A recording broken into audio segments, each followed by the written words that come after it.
Hello，各位觀眾，我係 Jackie 仔。今日呢，我哋就出嚟拍視頻啦。咁我哋依家喺前面呢個叫做 Coco City 呢度。咁我今日會同大家介紹嗰啲咩呢？就係一個第四代住宅。嗱，咁喺中山呢，其實叫做第四代住宅嘅有幾個樓盤啦嚇，有個叫做保利嘅朗悅啦，呢個奇關悅來啦，仲有一個就叫做香山頌啦。咁呢三個盤係喺中山呢邊呢，第四代住宅入邊係比較出名同埋關注度比較高嘅三個樓盤嚟㗎。咁其中呢三個樓盤呢，我哋都係全部去現場去睇過啦，同埋我哋都有帶啲客戶去現場去睇過。咁我哋俾出嚟嘅叫做評價係咩呢？咁最具有第四代嘅產品呢，我覺得成個中山係得一個嘅啫。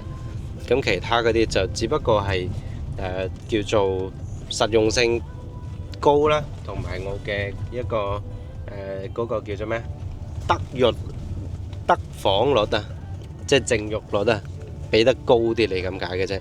嗱，咁我哋今日去拍嘅呢一個呢，就係我認為喺成個中山入邊第四代最出色、最靚同埋最第四代嘅一個住宅嚟嘅。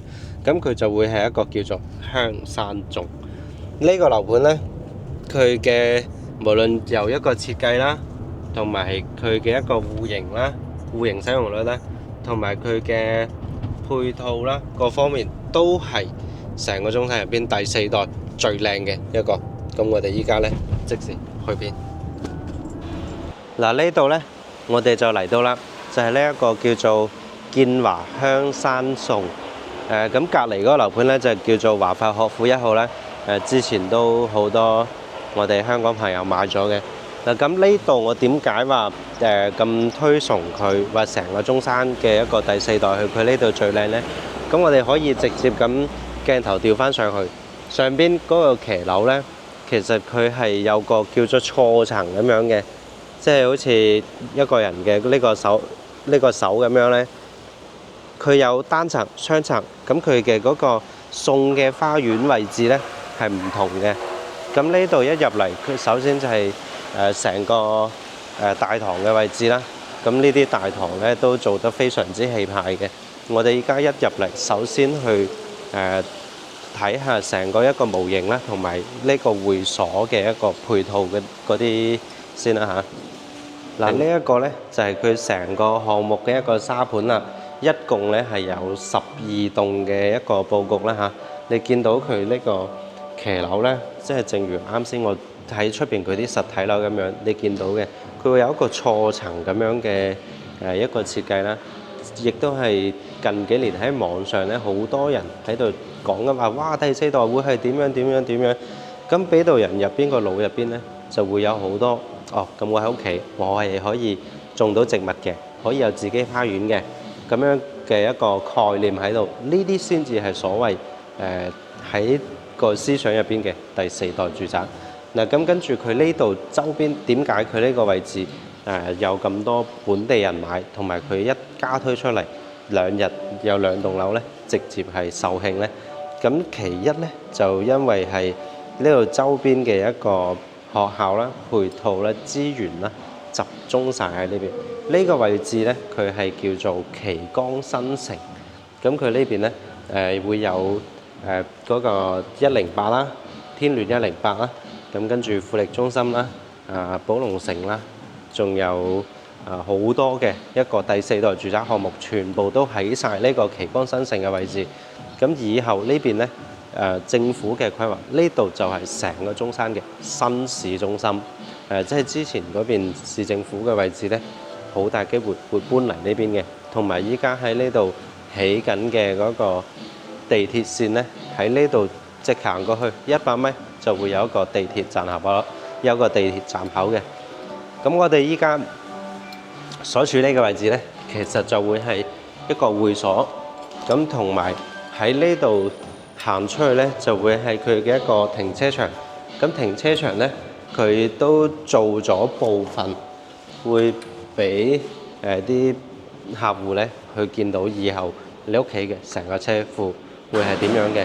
咁包括佢嘅一個用材用料呢，你見到嘅呢啲牆身啊，呢啲面呢，全部都會係用雲石去做嘅。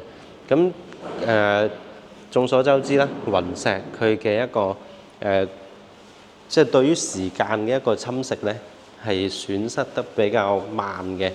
咁所以就係話呢，你呢度你就算住得10年8年，呢啲牆身佢都仲係咁嘅樣，佢唔會話因為好似嗰啲乳膠漆啊咁樣咧會變色，或者係有咗嗰啲歲月嘅痕跡喺度。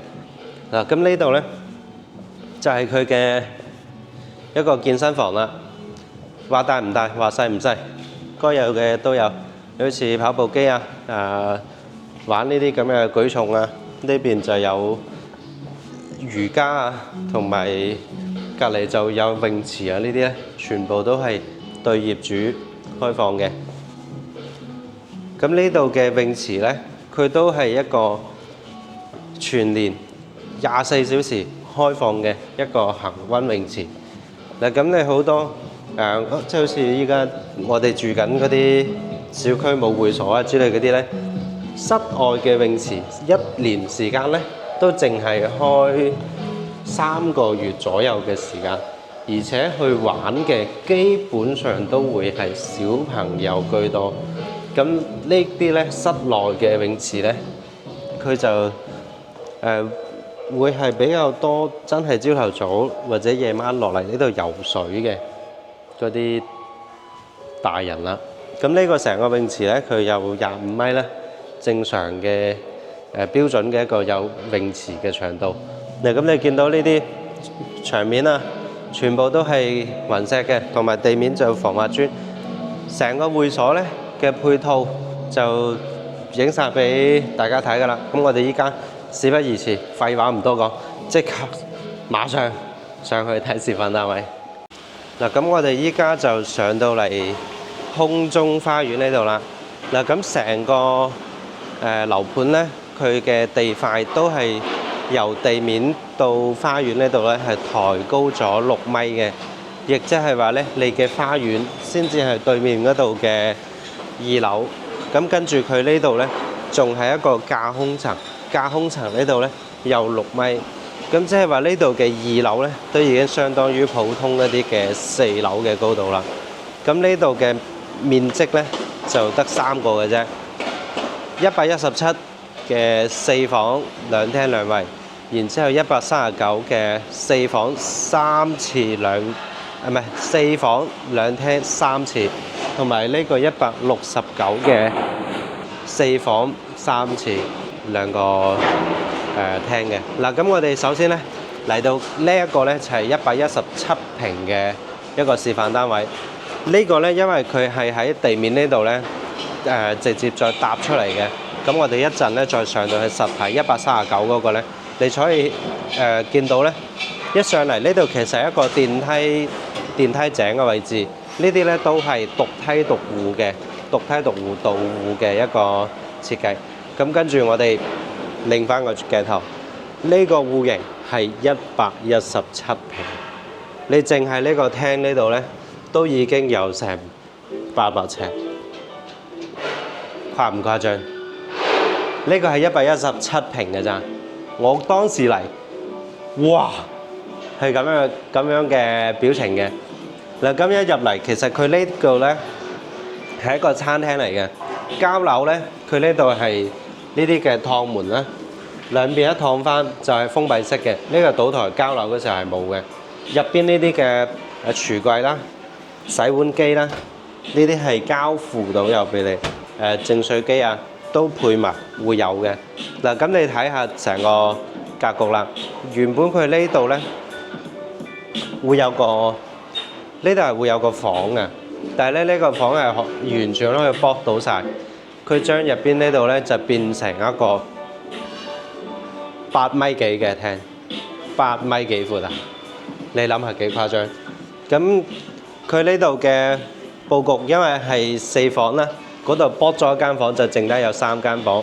嗱呢邊咧，呢間房係一間客房嚟嘅，比你市面上依家好多嗰啲房嘅主人房仲要大，而且係四四正正，唔會話有嗰啲點樣奇靈怪狀嗰啲咁嘅原因喺度啊。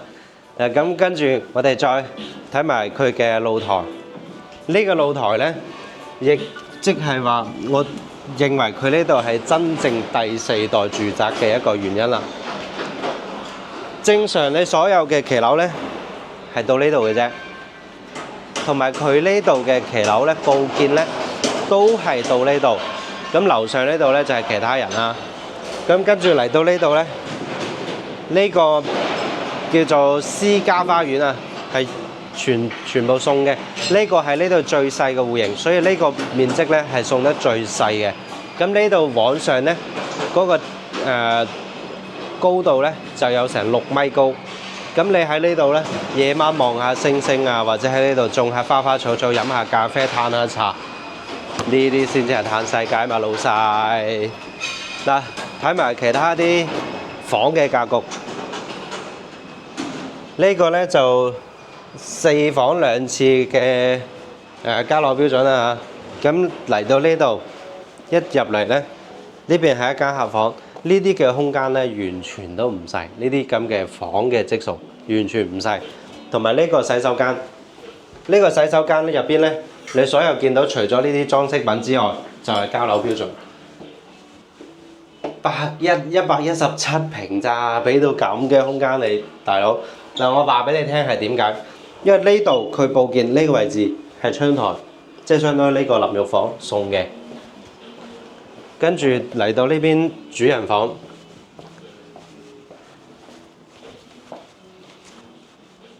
夢想嘅屋企啦。嗱，呢度咧又話聲俾你聽，點解佢會咁大？由呢度一開始。一路行，一路行，一路行，一路行，一路行，一路行，一路行，一路行，一路行，一路行，行到嚟呢度，全部都係送㗎，咁樣氹氹規一圈全部送嘅。你話佢呢個實用率點會唔高啊？117咋，俾到咁大嘅主人房喎。你正常喺市面上唔係第4代嗰啲咧，呢啲戶型起碼要去到160平以上，先至有咁樣嘅格局俾到你，係咪好驚訝，好吸引咧？未住呢個咧，未係最勁嘅。我哋去睇一個139平，嗰個先至係我認為喺成個樓盤最靚嘅一個戶型。我哋已經上到嚟呢個139平嘅實體示範單位啊！呢個咧就 lift 嚟嘅，lift 一出嚟呢個 area。你㗎啦，老細，你㗎啦，你可以喺呢度咧，又氹氹跨，或者係你唔想整嗰啲咧，你就喺呢度擺曬你屋企嘅一啲雜物，或者係一啲裝飾物擺喺度，或者種埋啲植物都冇問題，因為呢度咧一出嚟呢邊淨係得你一個單位嘅啫，呢度會係一個防煙門，咁呢度中間咧。係呢個樓梯，即係消防通道。呢邊先至係另外一間139平嘅戶型，亦都係有個咁大嘅位置。同樣嘅呢度一棟咧，一層得2個單位，今日2部 lift，獨梯獨戶嘅，而且上嚟全部要嘟卡，你先至上到嚟嘅。又到你話嘅時候啦。唔係，到我話嘅時候咧，其實我好少拍視頻咧，有咁囉嗦咁多嘢講嘅。但係嚟到呢度咧，唔好意思，真係忍唔到嘴。你見到呢個139平咋，老細？我做地產10年啦，你見到咁大個廳嘅，真係寥寥無幾。基本上去到200平嘅大平層，先至會有個咁大嘅廳俾到你啊！而且咧。呢個係仲有一個就係得2樓先有嘅位置咧，冇眨眼啊！呢度仲有一個接近30平，即係300尺嘅位置呢，一個花園。但係呢個淨係得2樓有嘅啫嚇，其他樓層係冇嘅。咁如果其他樓層呢，呢度交俾你嘅時候就會係一個窗嚟嘅，跑步得啦，又唔使話係商業嗰啲200幾平、300幾平嘅單位先至有咁大嘅廳。嗱，呢個呢，就係佢交樓俾你呢，會係四房3次2廳嘅。咁呢個呢，其實佢都有個套間嚟嘅，呢邊呢會有個洗手間。咁跟住呢度出嚟呢，就會係陽台。嗱，咁出邊呢度呢，會同啱先嗰個有啲唔同嘅。咁如果係因為我哋依家喺嘅位置呢係2樓啦，咁所以呢個花園嘅位置就會喺嗰邊。咁如果係去到3樓呢，就會去到我頭上嘅呢個位置啦。亦即係話出邊呢個位呢，如果喺3樓嘅話咧，呢度就會突翻出去；如果喺2樓呢，就係呢邊突翻出去。咁你喺呢度飲下茶、飲下咖啡，而且呢係好高㗎。仲有一樣呢，好多人會話：哇！咁樓上咪裝晒，我喺下邊做乜？唔緊要，你過嚟，我哋鏡頭呢擰翻上去，開發商都諗埋呢一個。咁會做埋嗰個叫做隱私嘅擋板呢，幫你做咗呢份工，所以嗰個擔心可以避免咗嘅。同埋仲有一樣係咩呢？佢呢度允許你喺呢度呢整個簷篷，咁可以伸縮一啲呢，你可以整個簷篷喺度。咁啊落雨啊或者其他呢，你可以將佢擋住，或者上邊完全撳唔到你喺下邊做緊乜。呢邊呢啲呢，就係佢依家喺度起緊嘅，基本上都已經封咗頂或者起到8成9成嘅進度。呢度交樓時間呢，就會係2027年嘅6月。雖然佢嘅交樓時間有啲耐嚇，但係好東西總是值得被期待嘅。呢個呢，就係佢個廚房啦。廚房呢度呢個就佢呢度示範單位就做咗個灶台啦。咁呢個呢，就交樓係冇嘅嚇，同啱先117嗰個一樣。喺呢度其實呢個圓台呢，可以暫時未考慮。呢度整個長嘅嗰啲吧台呢，非常之正。嗱，咁跟住呢度呢，呢度一間房嚟㗎啦，就剝咗做咗個書房咁樣嘅位置。呢度呢，就係一個公用嘅洗手間，就做到乾濕分離俾你。咁跟住呢邊呢，一間客房，入邊就主人房。呢個主人房呢，我老婆嗰日嚟到睇 ，Jackie， 我想買呢度。好啊，好啊，好啊。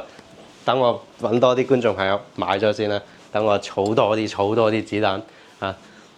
你睇下咁闊嘅主人房，而且係咁樣270度一個 L 型嘅玻璃落地玻璃，仲要全部係呢啲咁樣嘅大玻璃，呢啲先至正嘛！交樓可以俾到咁大幅玻璃嘅，你個採光面啦、景觀面啦，各方面都十分之搶眼。咁呢邊呢，就做咗個衣帽間啦。咁當然呢啲交樓呢，係需要自己整嘅。呢個衣帽間你都可以整到再靚仔啲。咁呢度呢，就係洗手間嘅，唔係，sorry，係主人房嘅洗手間啦。已經激動到語無倫次添。呢個呢，浴缸交樓都係交埋俾你嘅，都起碼慳咗1萬幾先啦呢個。咁跟住呢邊呢，企缸位，仲有2個人嘅洗手盆位。喂，朝頭早刷牙，喂你嗰度啊，我呢度啊，咁啊唔使爭啦，完美咁解決。咁依家呢度嘅單位呢，價錢會係點樣呢？117平嗰個單位呢，總價大約喺200到220之間。咁如果係呢一個139平嘅總價呢，大約會喺260到280萬之間呢個幅度。咁而且全部係帶埋精裝修交樓嘅，你喺入邊基本上係再執一執啲裝飾啊、窗簾啊之類嗰啲家私電器就可以住噶啦。咁我哋仲有一個即係全場最大嘅169平嘅示範單位，我哋去邊？依家我哋嚟嘅呢一個呢，就係169平嘅示範單位啦。一入嚟自動門，梗係啲豪宅啊，梗係唔使自己用手嚟拱啦，咁嘥力係咪啊？嗱，咁呢度呢，又係專梯專戶上嚟呢，就係一個169嘅。咁因為依家個 lift 咧未裝好，我哋行樓梯上去2樓嘅啫。好啦，嚟到呢個呢，就係169平嘅戶型啦。咁你見到呢個位置呢，會再大啲啦，即係比啱先139平送嘅嗰個私家位置呢再大啲。咁跟住入到去呢，哇！呢個先至係豪宅。話咗個價錢俾你聽先，呢個戶型呢，總價大約350萬到400萬之間。之前呢，開盤嘅時候係要驗資先至可以嚟睇到呢個戶型嘅。咁今日跟住 Jackie 嘅鏡頭，你開眼界啦！睇下個嘩一聲嘅位置啊！呢個露台誇張到推，哇！成個真係喺度跑步都得啊！誇張到咧〜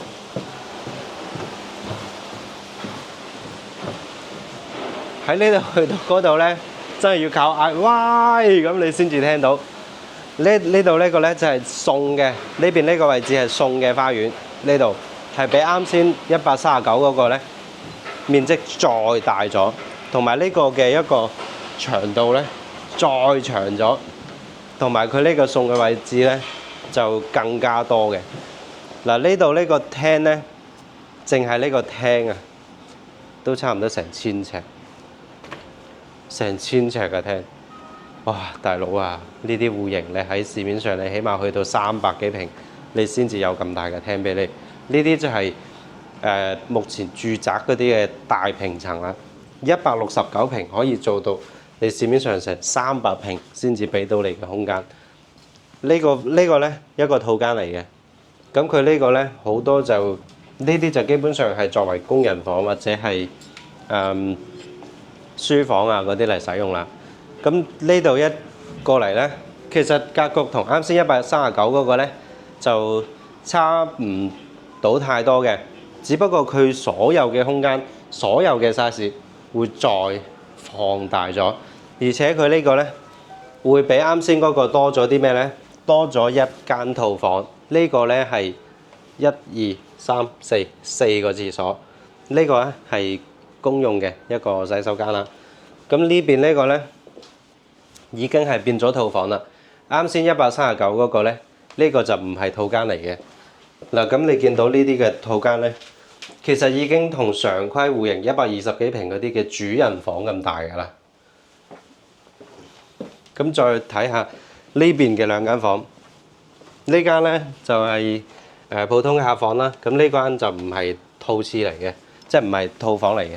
咁呢度呢，佢都已經做咗呢個衣櫃位呢，即係預咗呢個衣櫃位喺度嘅。咁之後你可以喺呢度就照翻佢呢個位置呢，做翻個衣櫃就 OK 啦。最勁嘅都係呢個主人房，真係哇一聲啊！我啱先行到入嚟，因為我上次嚟呢，我個客佢就話：我都唔需要169咁大咯。如果係139嘅已經完全足夠。